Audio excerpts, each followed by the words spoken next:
بسم اللہ الرحمن الرحیم۔ السلام علیکم ورحمۃ اللہ وبرکاتہ۔ حضرت نوح علیہ السلام نے ان کے عذاب کی بد دعا فرمائی، جس کے نتیجے میں ان پر سیلاب کا سخت عذاب نازل ہوا۔ اللہ تعالیٰ نے آپ کی قوم پر عذاب بھیجا اور آپ کو ایک کشتی بنانے اور اس میں اہل ایمان کو اور ہر چرند پرند کے ایک جوڑے کو رکھنے کا حکم دیا۔ تب طوفان کی شکل میں عذاب آیا اور سب لوگ سوائے ان لوگوں کے جو حضرت نوح علیہ السلام کی بنائی ہوئی کشتی میں سوار تھے، ہلاک ہو گئے۔ اب زندگی کے حالات کے بارے میں جانتے ہیں۔ حضرت آدم علیہ السلام کے دنیا میں آنے کے بعد ان کی اولاد دنیا میں خوب پھیلی پھولی، لیکن ایک مدت گزر جانے کے بعد وہ لوگ خدا کو بھول چکے تھے اور ایک خدا کی بجائے انہوں نے مٹی اور پتھر کے کئی خدا بنا لیے تھے۔ نہ صرف ان کی عبادت گاہیں بتوں سے بھری رہتی تھیں، بلکہ ہر گھر میں بت رکھے ہوتے تھے جن کی وہ پوجا کیا کرتے تھے اور ان سے مرادیں مانگا کرتے تھے۔ حضرت نوح علیہ السلام نے اپنی قوم کو اللہ تعالیٰ کے احسانات جتلا کر سیدھے رستے پر چلنے کی تلقین کی اور بری راہوں پر چلنے سے منع فرمایا جس پر وہ لوگ چل رہے تھے، اور ان لوگوں کو یہ بھی بتا دیا کہ اگر تم لوگ بتوں کو چھوڑ کر ایک خدا کی طرف رجوع نہیں کرو گے تو تم پر عذاب نازل ہونے کا خطرہ ہے، اور کہا کہ مجھے اللہ تعالیٰ نے تمہاری طرف اپنا رسول بنا کر بھیجا ہے۔ حضرت نوح علیہ السلام نے اپنی قوم کو اللہ تعالیٰ کے احسانات جتلائے اور ان سے کہا کہ تم ان بیکار بتوں کی پوجا چھوڑ کر ایک اللہ کی عبادت کرو، اور میں اس کی تم سے کوئی اجرت نہیں مانگتا، تمہاری ہی بھلائی کے لیے تم کو نصیحت کر رہا ہوں۔ حضرت نوح علیہ السلام نے کوئی 250 سال تک اپنی قوم میں واضح تبلیغ کی اور کوشش کی کہ وہ لوگ خدا کی عبادت کریں، مگر ان لوگوں پر کوئی اثر نہ ہوا۔ صرف چند لوگ ہی تھے جو لوگ ایمان لائے۔ قوم کی یہ سرکشی اور نافرمانی دیکھ کر حضرت نوح علیہ السلام نے اپنے رب کو پکارا کہ اے اللہ، میں تو اس قوم سے تنگ آ گیا ہوں، اب تو ہی ان سے بدلہ لے۔ حضرت نوح علیہ السلام کی کشتی۔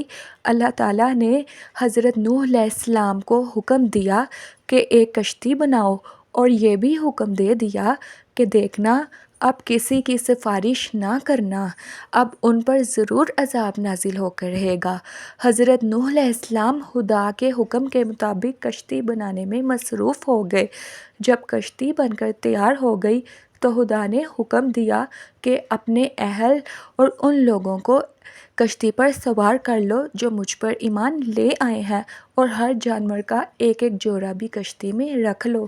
جب سب لوگ کشتی میں بیٹھ گئے تو خدا کے حکم سے موسلا دھار بارش شروع ہو گئی، زمین پر پانی بہنے لگا اور حضرت نوح علیہ السلام کی کشتی پانی میں تیرنے لگی۔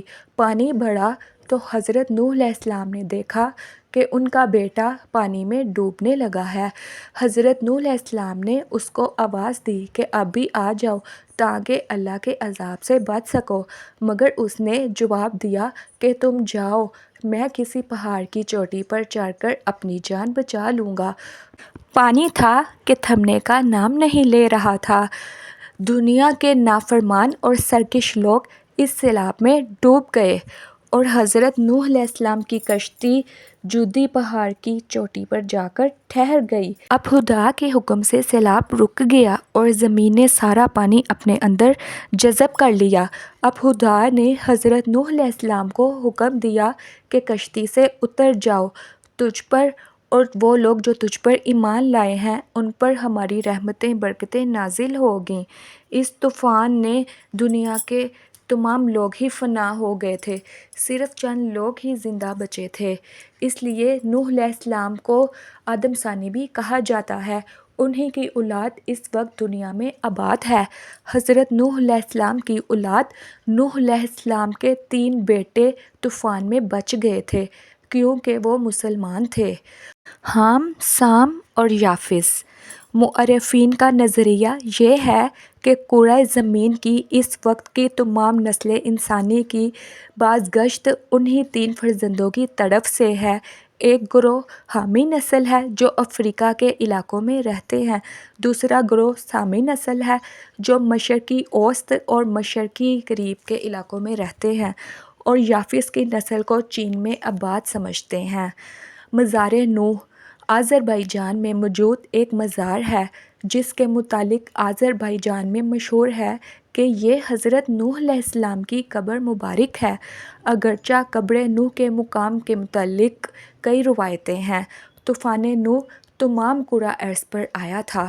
یہاں خاص خطوں پر قدیم ماہرین فلکیات کے نظریے کے مطابق یہ طوفان تمام کرۂ ارض پر نہیں آیا تھا بلکہ ایک مخصوص خطے تک محدود تھا، جبکہ بعض اہل علم کے نزدیک یہ تمام کرۂ ارض پر حاوی تھا۔ زمین پر ایسے کئی طوفان آئے جن میں سے یہ ایک طوفان تھا۔ عرب جہاں پر قوم نوح آباد تھی، اس کی سرزمین کے علاوہ بہت سے مقامات میں بلند پہاڑوں پر ایسے حیوانات کے ڈھانچے اور ہڈیاں بکثرت پائی جاتی ہیں جن سے متعلق اہل علم کہتے ہیں کہ یہ صرف پانی میں ہی زندہ رہ سکتے ہیں۔ ان باتوں کو دیکھتے ہوئے اہل تحقیق کی یہ رائے ہے کہ طوفان تمام کرۂ ارض پر آیا تھا۔ قرآن پاک کے مطابق نوح علیہ السلام کی کشتی جودی پہاڑ پر آ کر رک گئی تھی۔ جودی پہاڑ مشرقی ترکی میں واقع ہے، جو برف سے ڈھکی ہوئی ایک چوٹی ہے۔ آرمینیا کی سرحد سے 300 کلومیٹر کے فاصلے پر یہ واقع ہے۔ تو دیکھا دوستو آپ نے، جس قوم نے اللہ تعالیٰ کی نافرمانی کی، اس قوم پر اللہ تعالیٰ نے اپنا سخت عذاب بھیجا اور وہ تمام لوگ ہلاک ہو گئے، اور جو لوگ اللہ تعالیٰ پر ایمان لائے اور نوح علیہ السلام کی کشتی میں سوار ہو گئے وہ لوگ بچ گئے، اور انہی کی نسل سے آج یہ دنیا آباد ہے۔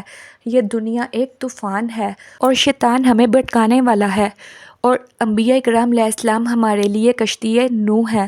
جس نے انبیاء کرام علیہ السلام کی پیروی کی، اللہ تعالیٰ کے احکامات کو مانا، اور وہ بچ گیا اور اس کی عادت سنور گئی۔ تو امید کرتی ہوں دوستو کہ آپ کو یہ واقعہ پسند آیا ہوگا، اور اپنے بچوں کو لازمی اس طرح کی اسلامک اور معلوماتی ویڈیوز دکھایا کرے اور خود بھی دیکھا کرے تاکہ اسلام کے بارے میں آپ کو پتہ چل سکے۔ تو امید کرتی ہوں کہ آپ کو میری یہ ویڈیو پسند آئی ہوگی۔ ویڈیو پسند آئی ہو تو ویڈیو کو لائک کر دیں اور کمنٹ باکس میں اپنی قیمتی رائے کا اظہار ضرور کر دیں۔ تو ملتے ہیں نیکسٹ ویڈیو میں، تب تک کے لیے اللہ حافظ۔